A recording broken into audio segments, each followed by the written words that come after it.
បាទសូមជម្រាបសួរបងប្អូនទាំងអស់គ្នាសូមស្វាគមន៍មកកាន់ Channel របស់ខ្ញុំបាទ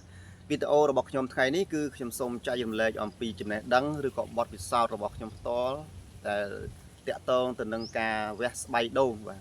ហើយឥឡូវនេះខ្ញុំកំពុងតែស្ថិតនៅក្នុងចំការដូងរបស់ខ្ញុំផ្ទាល់ដែលមានទីតាំងស្ថិតនៅក្នុងភូមិទួលចំការឃុំកណ្ដោលជ្រុំស្រុកពញាក្រៃខេត្តត្បូងឃ្មុំ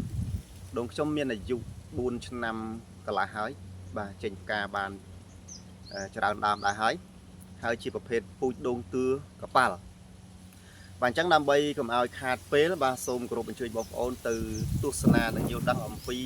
អត្ថប្រយោជន៍នៃការវះស្បៃដូងបាទជាមួយនឹងខ្ញុំដូចតទៅបាទបងប្អូនទាំងអស់គ្នាដូងដែលមិនទាន់ធ្វើការសម្អាតដើមឬក៏វះស្បៃវាមានសន្តានបែបនេះគឺវាមានស្បៃញ៉ៃអញ្ចឹងជាទូទៅខ្ញុំមកសារសម្អាតសារវះស្បៃដែរទេប៉ុន្តែមករយៈចុងក្រោយនេះខ្ញុំអត់បានវះអញ្ចឹងសន្តានដើមគឺវាបែបនេះបាទមានធាងមានស្បៃញ៉ៃបែបហ្នឹងអញ្ចឹងទីទៀតយើងនឹងធ្វើការវះស្បៃហើយបងប្អូនចាំទស្សនាមើលថាតើវាមានភាពខុសគ្នាយ៉ាងម៉េចដែលមុនពេលដែលយើងវះស្បៃនិងក្រោយពេលដែលយើងវះស្បៃដូងរួចស្បៃដូងនៅពេលដែលវាមានច្រើនបែបនេះគឺវាបង្កឲ្យមានជាពពួកសត្វល្អិតបាទពពួកជំងឺផ្សេងដូចជាជំងឺផ្សិតអាលួយបដូលបាទដោយសារតែការវានៅសើមអញ្ចឹងជានិច្ចហើយវាជាជំរកនៃសត្វល្អិតផងអញ្ចឹងសត្វល្អិតវាពងវាស៊ីវាអាចវានោមនៅតំណឹងនៅលើកពូលហ្នឹងគឺវាបណ្ដាលឲ្យដូងហ្នឹងអាចបណ្ដាលឲ្យដូងខូចបាទហើយមួយវិញទៀតនៅពេលដែលយើងអត់វះស្បៃទេគឺវាធ្វើឲ្យដើមនេះធ្វើដើមនេះនៅតូចរួមរិទ្ធវាអត់យើងអត់បានជួយញែកវាបងប្អូនអត់បានជួយសម្រួលដល់ការលូតលាស់របស់វាដោយសារតែការតឹងនៃស្បៃបាទហើយដូងនេះវាមានពីរប្រភេទមានដូងខ្លះមានដើមខ្លះគឺប្រភេទស្បៃរឹងមែនតើបងប្អូនណាគឺវាមិនងាយក្នុងការញែកទេនៅពេលដែលវាធំរីកដើមគឺស្ទឹងស្បៃមែនតើប៉ុន្តែដូងខ្លះគឺស្បៃស្ដើងអាស្បៃស្ដើងនេះដូចជានេះស្ដើងបងប្អូនណាងាយស្រួលកាត់ទេបាទស្បៃក្រាស់គឺកាត់កបិតហ្នឹងមិនចង់ដាច់ផងណាអញ្ចឹងបងប្អូនចាំសង្កេតមើលនៅពេលដែលយើងមុនសម្អាតនិងក្រោយពេលសម្អាតតើវាមានសន្តានបែបណាអញ្ចឹងនៅក្នុងសកម្មភាពនេះខ្ញុំនឹងជម្រាបជូនបដាតែហ្មងតើណាដោយសារតែខ្ញុំធ្វើវីដេអូតែមិនឯងទេអញ្ចឹងហើយជាមិនបានថតនៃការវះស្បៃនេះគ្រប់ជ្រុងជ្រោយឲ្យជូនបងប្អូនមើលទេឥឡូវយើងធ្វើការវះហ្មងណាបងប្អូនណាបាទឲ្យខាតពេលវេលាបងប្អូនបាទនៅពេលដែលយើងវះគឺទី1វាធ្វើឲ្យដើមវាស្អាតបាទកាត់បន្ថយសត្វល្អិតកាត់បន្ថយជំងឺដើមនេះរីកធំដោយសារតែយើងជួយវះស្បៃនេះបាទហើយមានបងប្អូនខ្លះនៅពេលដែលវះស្បៃហើយគឺគាត់ទាញធៀងទៀតបងទាញធៀងចែកអាហ្នឹងក៏បានដែរក៏ប៉ុន្តែជាទូទៅបងប្អូនណាទាញក៏បានមិនទាញក៏បានដែរដោយសារតែនៅពេលដែលយើងវះស្បៃហើយគឺមករយៈពេលក្រោយមកប្រហែលជាមិនថាមួយអាទិត្យចុះស្លឹកនេះធៀងនេះវានឹងធ្លាក់មកហើយញ៉េអញ្ចឹងបងប្អូនណាញ៉េអញ្ចឹងដូចខ្លួនឯងតែម្ដងក៏ប៉ុន្តែបងប្អូនចង់ទាញភ្លាមក៏ទាញទៅមិនអីទេដូច្នេះនៅពេលដែលយើងវះនៅពេលដែលយើងសម្អាតគឺវាធ្វើឲ្យដើមនឹងរីកធំបាទហើយឆាប់ផ្លែឆាប់ផ្កាបាទឆាប់ផ្កាឆាប់ផ្លែហើយផ្ការបស់វាបាទកពដូងហ្នឹងចេញមកគឺវាធំថោះល្អដោយសារតែវាមានភាពធូររលំនៅប្រគៀបធៀងនេះ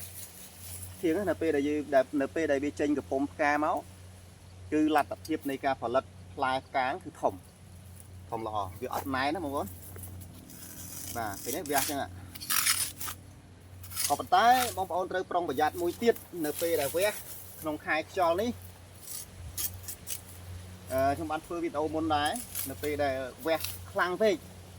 ដល់បដូលខាងនេះបងប្អូនមើលខ្ញុំកាមេរ៉ាឲ្យបន្តិចនេះដល់បដូលខាងក្នុងនេះវះខ្លាំងពេកខែខ្យល់អញ្ចឹងនៅពេលដែលខ្យល់មកគឺអាចនឹងធ្វើឲ្យបាក់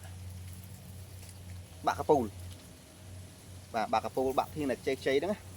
ដោយសារតែយើងវះស្បៃខ្លាំងពេកអញ្ចឹងវះមកល្មមមកសម្អាតបានហើយ បាទអញ្ចឹងជាប់កពូលខាងក្នុងនោះមិនបាច់វះដល់វាខ្លាំងពេកទេ